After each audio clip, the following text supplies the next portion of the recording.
And diseases like nodding disease have come in to remind us of the war we have been through.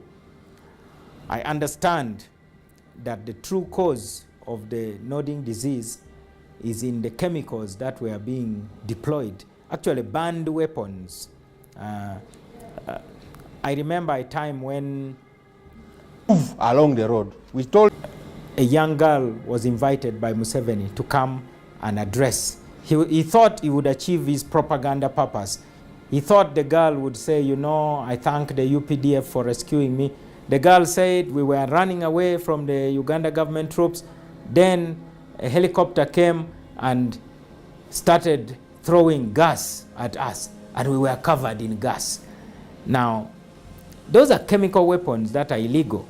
Museveni's troops were using cluster bombs that are banned internationally.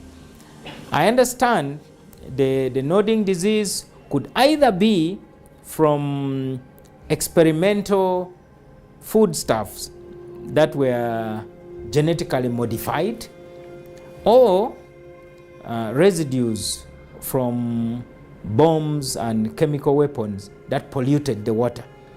I have been told that the Center for Diseases Control has done ample research. They have given the Uganda government a report, but the Uganda government will not make that report public. So basically we are dealing with a conspiracy to hide the truth. We will only know when there has been regime change. So many of the great dreams we have for our motherland are contingent upon regime change, really. So the future of Northern Uganda also hangs in the balance as long as Museveni is still president. Northern Uganda is still at the bottom in terms of education achievement. We have the worst health services. But the issue is here. These Balalo have come to occupy land and displace people. There is a program, a deliberate program to make them settle. They are aided by power. Because you hear from them. They are not only in Acholi. I must make this clear to you. In West Nile, we have gone through them, and the person speaking here, me, myself, I'm a victim of their being harassed. The government made the promise that there would be a peace and reconciliation process. Nothing has been done. The government promised that there would be reconstruction of Northern Uganda. Instead, the money meant for rehabilitating Northern Uganda is being stolen by government officials. And the government is doing nothing about it. All that we hear is rhetoric. Thirdly, the attitude of the government on land issues shows that the government still is not with the people. There's a big chunk of land where I come from in Amuro that is customary land, and the Uganda government now is hiding behind a big investor, claiming that this is government land, that it is not customary land. The matter is in court. But even though the matter is in court, instead of the president saying, let's wait to hear what the court has to say, he's busy attempting to bribe political leaders. He's manipulating the situation. I mean, he believes that everybody is potentially a prostitute. That's his kind of attitude. Let the Balalo with their 3,000 heads of cattle collected from Obongi and parts of Lefor in Moyo move along the road. We told them, go along the road. So this is what happened in our case. You were a legislator. Yes. The Constitution allows Ugandans to settle in any part of the country. Yes. Weren't you acting contrary to the Constitution as a lawmaker? The problem was this. Those people came, they were not grazing according to the norms of grazing there. Our cattle grazing methods were this. Cattle share watering points. Theirs, when they have taken a piece of land, they don't want another cattle to come and drink from the same river.